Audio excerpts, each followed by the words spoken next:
Welcome to the Master Teacher's house, where Jesus Christ is Lord. The Word of God is the food that nourishes the soul.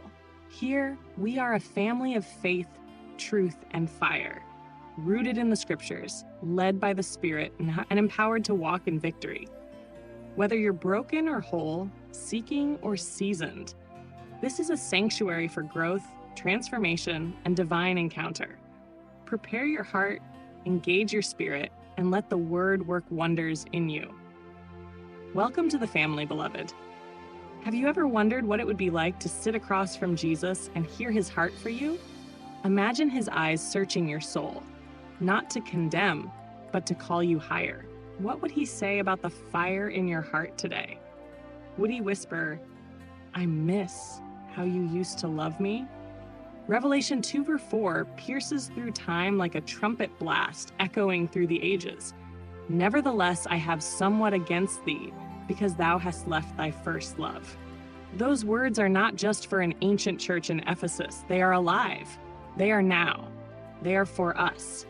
There was a time you couldn't wait to open your Bible. Your soul burned to pray, to worship, to just be with him. The things of the world were shadows compared to the light of his presence. You would weep in worship, fast without prompting, and give without hesitation. You once loved him with your first love fire, pure, unfiltered, passionate, unrelenting. But somewhere along the journey, life happened. Responsibilities multiplied. The noise of the world grew louder. The demands of people, positions, and platforms stole your gaze. What once was a blazing furnace of affection became a flickering candle. You're still saved. You still serve. You still speak of him. But you know, something shifted. The fire dimmed. Beloved, God is calling you back, not to obligation, but to intimacy, not to performance, but to presence. He doesn't just want your hands, he wants your heart. He's not after your productivity first, he's after your passion. When Jesus addressed the church in Ephesus, he began by recognizing their works, labor, and endurance. They were doctrinally sound, morally upright, and diligently faithful. But heaven was not impressed with their religious resume. He saw beyond their ministry. He saw their motives, and his heart ached, not because they weren't doing enough, but because they weren't loving enough. Not others, him. You've left your first love. Can you feel the grief in those words? Not anger, not disappointment, but holy heartbreak. This isn't the first time God lamented over fading love. In Jeremiah 2:2, he recalls, "I remember the devotion of your youth, how as a bride you loved me and followed me through the wilderness." Imagine the Lord reminiscing, remembering the honeymoon season of your walk with him. The days when you would sing love songs to him at midnight. The times you would journal your prayers and soak in his word until tears stained the pages. Like a lover longing for a rekindled flame, God invites you back, not into duty, but into delight, not into ritual, but into romance. And so he says, "Return to me." This is the heart cry of Malachi 3:7. "Return to me, and I will return to you." It's echoed again in James 4:8. "Draw near to God, and he will draw near to you." But how? How do we return to our first love when life has become so complicated? Let me tell you a story. There was once a young woman named Leah who fell in love with Jesus as a teenager. She was fiery, bold, and unashamed of her faith. She prayed for hours, evangelized in the streets, and carried her Bible everywhere she went. But as she grew older, life shifted. She got married, had children, started a business. The responsibilities grew, and slowly so did the distance between her and God. One day, she stumbled across her old prayer journal. As she read her own words, passionate prayers, raw confessions, love letters to Jesus, tears rolled down her face. "Where did that girl go?" she whispered. That night, she knelt beside her bed, not with eloquent words, but with a broken heart. "Jesus, I miss you. I want you back." That night marked the beginning of her return, not to perfection, but to passion. And that's the invitation for you too. God is not looking for a performance. He's looking for your presence, He's not waiting for you to get your life perfectly aligned before coming near. He just wants you, now, as you are.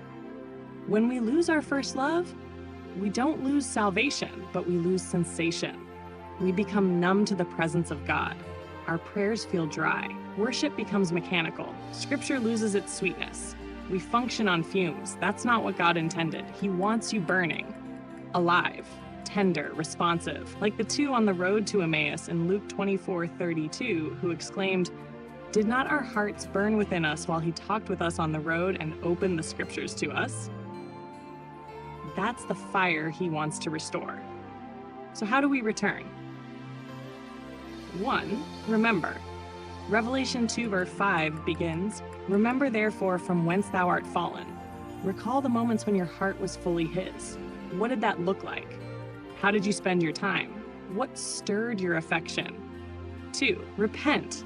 This isn't a guilt trip, it's a heart turn. Repentance is not just feeling sorry, it's realigning your heart with his. It's saying, "Jesus, I'm coming back. Take first place again." 3. Repeat. The verse continues, "Do the first works." Go back to what you did when you first believed. Sing again, dance again, write again, wait on him again. Fast, pray, pursue. Don't wait to feel it. Do it by faith, and the feelings will follow. 4. Reignite. Ask the Holy Spirit to breathe on the embers of your soul. Isaiah 42:3 says, "A smoldering wick he will not snuff out." Even if your flame is weak, he can reignite it. Here is a simple affirmation you can speak over yourself today. I am returning to my first love. My heart belongs to Jesus, and my fire will burn again. Now declare this with authority. I am a passionate lover of God. I am not lukewarm. I am not distracted. I burn with holy fire. My first love is Jesus, and he reigns at the center of my heart. Beloved, this is not a moment, it's a movement. It's not a flicker, it's a firestorm. You were born to burn for God. You were made to host his presence with reckless devotion. Don't settle for religious routine. Don't settle for numbness. Don't settle for yesterday's flame. Today is your invitation to return. Fall in love again. Let him sweep you off your feet again. Let him hold you close, whisper to your spirit, and awaken your soul. Lift your voice and pray this with me. Father, I come before you with an open heart. Forgive me for allowing my love for you to grow cold. Forgive me for trading intimacy for activity and presence for performance. Today, I return. I remember the days when my heart burned for you, and I want that fire back. Reignite my spirit. Let the wind of your Holy Spirit breathe on the embers of my soul. Restore my hunger, my longing, my affection for you. I surrender everything that has distracted me. I enthrone you again as my first love. Take your rightful place in my heart. I don't want anything else more than I want you. In Jesus' name, amen. If you have never accepted Jesus Christ as Lord and Savior, or maybe you once walked with him but drifted, this is your moment. Don't delay. Don't wait for a perfect time. This is the perfect time. Say this with me. Lord Jesus, I acknowledge that I am a sinner in need of a Savior.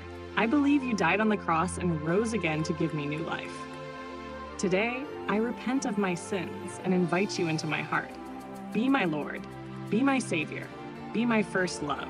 Fill me with your Holy Spirit and lead me in your ways. My life belongs to you. In Jesus' name, amen. If you prayed that prayer, welcome to the family of God. I encourage you to find a local church that teaches Jesus Christ as Lord, where you can grow in faith and walk in the power of his love. As we close, I want to ask you, what would your life look like if you loved Jesus the way you once did, or even more? What's stopping you from returning today? Take a moment, reflect, write it down, share it, recommit. Let this thought linger in your heart. The fire of first love never dies. It waits for your return. If this teaching has blessed you, leave a comment below and tell us how it spoke to your heart. Don't forget to like, share, and subscribe to the Master Teacher's House, where you will encounter God through his word and never miss a moment of what God is doing here at the Master Teacher's House. Let's spread the fire. together.